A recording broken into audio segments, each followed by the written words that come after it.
untuk Protestan bahwa Yesus menjamin Protestan dan Katolik masuk surga kayak Nabi Muhammad.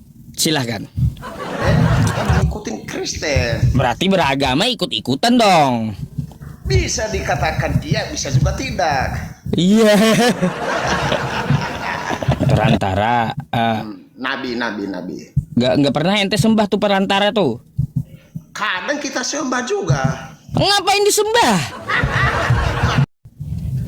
Di mana kabar Pak Ustadz? Ya, alhamdulillah khair, baik. Apa yang perlu kita bincang-bincang malam ini?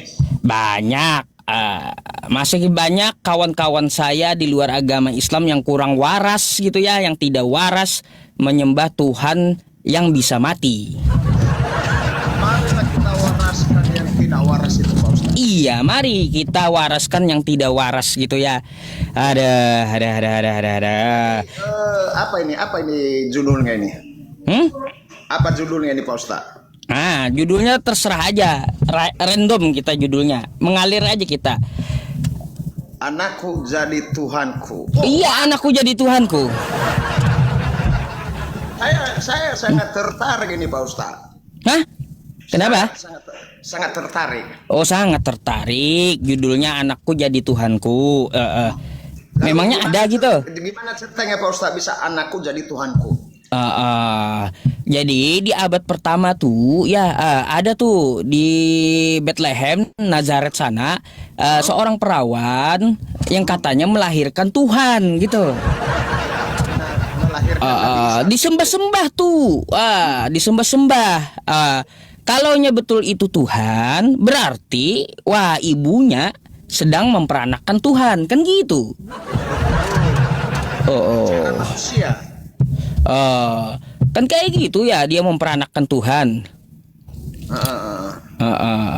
Itu yang patut kita bahas. Lalu menurut Pak Ustadz setelah pelajari apa yang terjadi sebenarnya? Ya kalaunya menurut, nggak bisa sih ya dalam Islam itu menurut saya. Tapi menurut Al-Quran ya, bahwa ya yang dilahirkan itu adalah seorang hamba Allah, namanya Isa bin Maryam.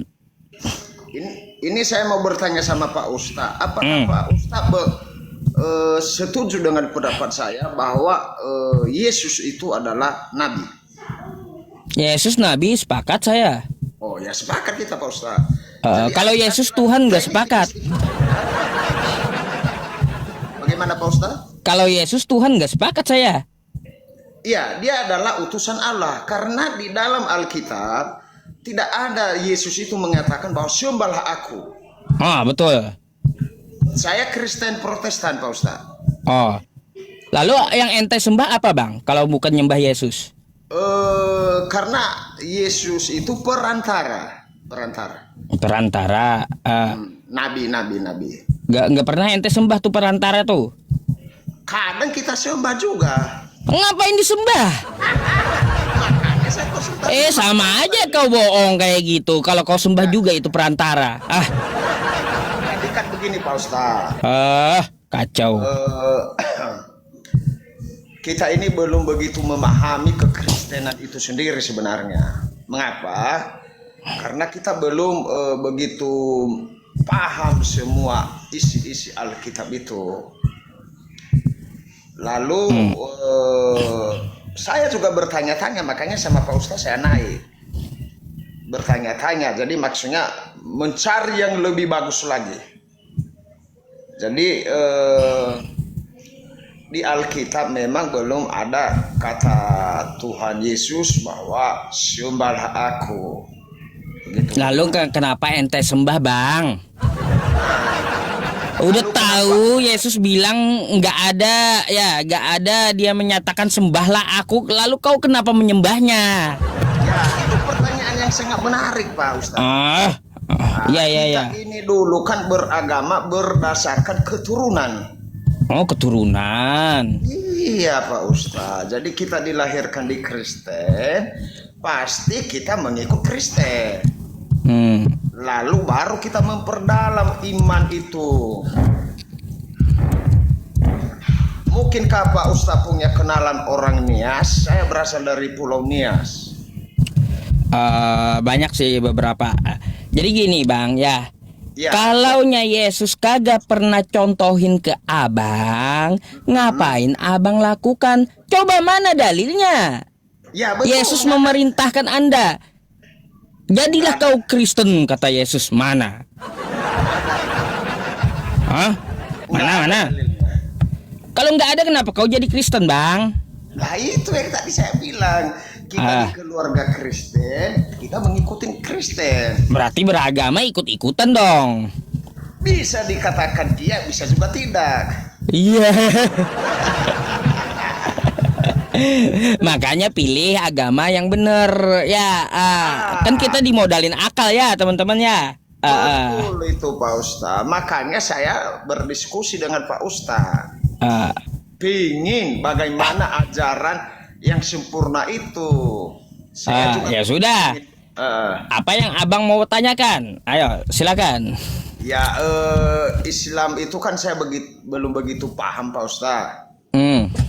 Bisa lah Pak Ustadz menjelaskan bagaimana kalau kita beriman kepada Allah. Begitu. Iya. Jadi bang ya, Islam itu dari kosakata aslama yuslimu, ya gitu, yang artinya pasrah berserah diri atau selamat, gitu. Jadi Islam itu mempunyai pondasi rukun. Rukun itu dia terbagi, ada rukun Islam, ada rukun iman. Rukun Islamnya ada 5. Yang pertama syahadat, yang kedua sholat, yang ketiga puasa, keempat berzakat, kelima naik haji jika mampu. Iya betul. Kalaunya rukun iman itu ada 6. Iman kepada Allah, kepada malaikat, kepada para rasul, kepada kitab yang diturunkan, kepada hari kiamat, dan kepada qada dan qadar gitu. Jadi itu semua diimani. Kalaunya kita berislam sesuai dengan Quran surah Al-Baqarah ayat 208, ya ayyuhalladzina amanu dukhulu fis-silmi kafah. Hai orang-orang beriman, masuklah ke dalam agama Islam dengan sepenuh-penuhnya gitu. Jadi seperti itu secara ringkasnya. Lalu apakah ada jaminan masuk surga seperti Pak Ustadz yang dari Yaman itu mengatakan bahwa jika kita masuk Islam maka ada ini, ada itu, ada ini. Jadi saya agak malu bertanya sama Pak Ustadz ini. Gak apa-apa. Gini bang. Ini bang, kalaunya Anda bertanya apakah ada jaminan masuk surga dulu ya. Belum isi surga ya. Belum isi surga. Tapi jaminan masuk surga. Oke? Ya. Kalau jaminan masuk surga itu dijamin Allah serta Rasulnya Nabi Muhammad SAW bang. Di dalam Quran surah Maryam ayat 72 dikatakan summa nunajjil ladzina taqaw wa nadharudz zalimina fiha jisiyya, dan Allah menyelamatkan orang bertakwa dan membiarkan orang yang zalim dalam neraka dengan keadaan yang berlutut. Tuh ya, Allah menyelamatkan orang yang bertakwa. Yang bertakwa ini siapa? Kalau kita cek, orang yang bertakwa adalah orang Islam berdasarkan di dalam Quran surah Ali Imran ayat 102. Ya ayyuhalladzina amanu taqullaha haqqa tuqatih wa la tamutunna illa wa antum muslimun. Hai orang-orang beriman, bertakwalah kepada Allah dengan sebenar-benarnya takwa, dan janganlah kamu mati kecuali beragama Islam. Tuh ya, jadi Allah menyelamatkan umat Islam. Habis itu kalau jaminan dari nabinya ada dalam hadis riwayat Bukhari, kullu ummati yadkhulunal jannah illa man aba. Semua umat Islam pasti masuk surga kecuali yang enggan. Yang enggan yang dimaksud seperti apa? Yaitu yang dia melawan apa yang disampaikan oleh Rasulullah SAW. Gitu. Ada bang, ada 2 jaminannya. Nabinya dan Tuhan semesta alam yang menjamin. Tapi sekarang saya boleh tanya balik, Bang. Boleh. Mana, Bang, jaminan Yesus Kristus untuk Protestan? Bahwa Yesus menjamin Protestan dan Katolik masuk surga kayak Nabi Muhammad. Silahkan. Jadi kita harus bertobat, baru ada jaminan masuk surga. Dengan melaksanakan semua perintah-perintah Tuhan yang telah ditetapkan. Jikalau itu semua tidak kita lakukan, maka tidak masuk surga kita sesuai amal perbuatan kita. Hah? Katanya dosa udah ditebus, Bang. Kata siapa ditebus dosa, Bang? Nanti abang dipikir Kristen pula, nyamar pula abangnya. Mana ada sudah ditebus dosa? Emang jual beli? Nah, mana yang betul ini dari kalian ini? Aduh, nggak ada penebusan dosa itu, nggak ada. Belum ada penebusan dosa karena belum ada penghakiman. Waduh. Cobalah jelaskan dulu, saya dengar dulu dah ya. Jadi begini Pak Ustaz, mungkin Pak Ustaz lebih tahu dari saya, cuman Pak Ustaz berpura-pura kurang mengerti. Jadi dosa, semua orang dilahirkan telah berbuat dosa.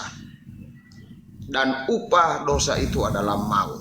Maut artinya adalah mungkin kalau kita sudah meninggal masuk neraka, tidak masuk surga. Jikalau kita masuk surga setelah kita bertobat, melakukan apa yang kehendaki Tuhan. Contoh, tidak mencuri, tidak berdusta, tidak berzina. Dan ada beberapa hukum Taurat, ada 10. Tapi semua orang sudah melakukan hal demikian di antara 10 itu.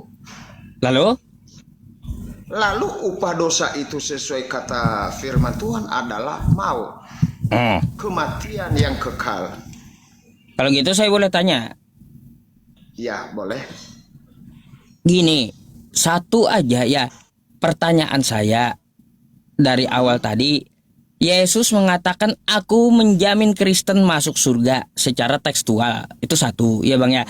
Yang kedua, ya kalau penjelasan Abang ya berputar-putar berbelit-belit kayak tadi, saya kurang ngerti. Bisa ditunjukkan datanya seperti apa gitu?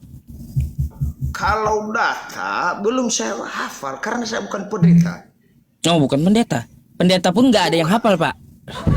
Karena pendeta itu malas hafal, Pak. Malas. Nah, nanti Abang digeruduk Kristen pula. Oh, itu adalah kenyataan. Saya bisa bertanggungjawabkan semua omongan saya. Agak lain ini ya, teman-teman ya. Tidak ada seorang pun pendeta di dunia ini yang sudah saya temui dia hafal Alkitab. Tidak ada. Tidak ada. Baru gereja manapun dia. Kecuali dia berpura-pura hafal.